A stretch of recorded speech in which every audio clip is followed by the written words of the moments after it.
আসলে মুসলিম শাসকরা হয়তো ন্যায়ের কথা বলে, ধর্মের কথা বলে, অধিকারের কথা বলে, কিন্তু ওই অধিকারের কোনো বাস্তবায়ন আমরা হয়তো ফিলিস্তিনিদের ক্ষেত্রে আমরা দেখছি না। আমাদের বিবেক রয়েছে, আপনাদের হয়তো বিবেক নেই, সেই মুসলিম শাসকদের বিবেক নেই, তাদের বিবেক মারা গিয়েছে, আমাদের বিবেক মারা যায়নি।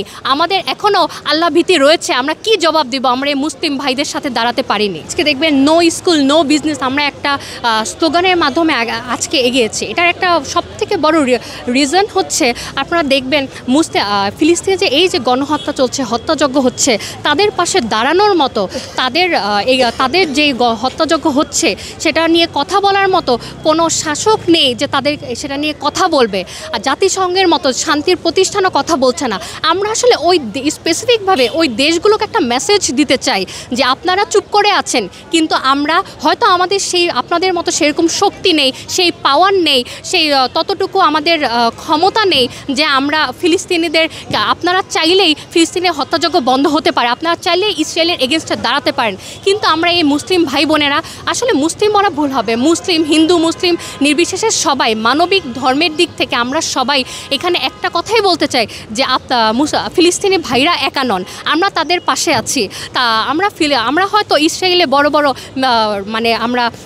বড় বড় পারমাণবিক শক্তির দিক থেকে হেল্প করতে পারছি না, কিন্তু তাদের পণ্য বয়কটের মাধ্যমে ইসরায়েলে নানা রকমভাবে আমরা চাই জাতিসংঘ থেকে শুরু করে বড় বড় যেসব গণমাধ্যম বলেন, আপনাদের মাধ্যমে তাদেরকে দেখাতে যে না, আমরা সবাই একত্রিত আছি। আমরা চাই তাদের টনক নড়ুক। এতদিনও যেহেতু তাদের টনক নড়েনি, রাফা তো প্রায় নিঃশেষ হয়ে গিয়েছে, গাজা প্রায় নিঃশেষ হওয়ার পথে, এতদিনও তাদের টনক নড়েনি।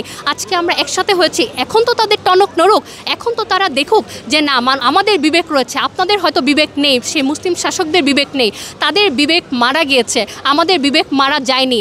আমাদের এখনও আল্লাহ ভীতি রয়েছে। আমরা কি জবাব দিব? আমরা এই মুসলিম ভাইদের সাথে দাঁড়াতে পারিনি। আসলে এই যে হাসপাতালে হামলা চালানো, এই যে ডাক্তার মেরে ফেলা, এটা কিন্তু আপনারা দেখবেন যেহেতু কোনো যুদ্ধ আইনের বহির্ভূত, কোনো যুদ্ধ আইনের মধ্যে এটা নেই যে আপনার চাইলেই যেখানে সেবা প্রদান করা হচ্ছে তো মুমূর্ষু ব্যক্তিকে তারা হত্যা করতে পারে অথবা হত্যাযজ্ঞ চালাতে পারে। তারা আমি মনে করি ইসরায়েল কোনো আইনের বহির্ভূত নয়। মুসলিম প্রধান দেশ অথবা যে কোনো বড় বড় শক্তি, সেটা সবাইকে আমি আহ্বান জানাতে চাই তারা একত্রিত হয়ে এটা নিয়ে কথা বলুক। তারা আইনের উপরে গিয়ে কিভাবে পারছে এই স্বাস্থ্যকর্মী যারা সেবা প্রদান করছে, এই যে মুমূর্ষ রোগী যারা বেডে শুয়ে আছে তাদেরকে হত্যা করছে, তারা কেন যুদ্ধ আইনে বহির্ভূত গিয়ে উপরে গিয়ে তারা কেন এই হত্যাযজ্ঞ চালাচ্ছে? আমি এর তীব্র নিন্দা জানাই এবং আমি চাই প্রতিটা সেক্টর থেকে মানুষ আওয়াজ তুলুক যে না, তারা যে হত্যাযজ্ঞ চালাচ্ছে সেটা কখনোই কাম্য নয়। সব থেকে বড় উদাহরণ তো আপনি দেখবেন ডোনাল্ড ট্রাম্প। আপনি হয়তো ডোনাল্ড ট্রাম্পের সাক্ষাৎকারই দেখেছেন। তিনি প্রথমে হয়তো তিনি বলেছিলেন যে তিনি গাজা কিনে নেবেন, পরে তিনি বলেন যে না, গাজা তারা এমনিতেই পেয়ে যাবে। হয়তো তাদের সাথে ইসরায়েলি কোনো চুক্তি অথবা যেটা আমরা জানি না, আমরা শুধুমাত্র সোশ্যাল মিডিয়ার কল্যাণে কিছু কিছু নিউজ পাচ্ছি। ওই নিউজ অনুযায়ী আমরা বলতে পারি তাদের কোনো না কোনো মোটিভ তো রয়েছে। এই ডোনাল্ড ট্রাম্প তারা দেখা গেছে যে তারা তাদের নাগরিকত্ব বিক্রি করছে। 10 মিলিয়ন টাকা দিবে, 10 মিলিয়ন টাকা দিলে সেই টাকা ইনভেস্ট করবে এবং গাজায় তারা নতুন শহর তৈরি করবে। এতে করে আপনারা বুঝতে পারেন এই একটা উদাহরণে আমার মনে হয় যথেষ্ট যে তারা ইসরায়েলকে পুরোপুরিভাবে সহায়তা করছে এবং এমনকি ইসরায়েল নিয়ন্ত্রণ করছে তাদেরকে। মুসলিম রাষ্ট্র এগিয়ে আসছে না। যদি আমি আবেগপ্রবণ হয়ে বলি তাহলে বলবো তাদের মানবিকতা, বিবেক মারা গিয়েছে। আর এর বাহিরে গিয়ে যদি আমি বলি তাহলে তাদের অবশ্যই কোনো না কোনো স্বার্থ রয়েছে।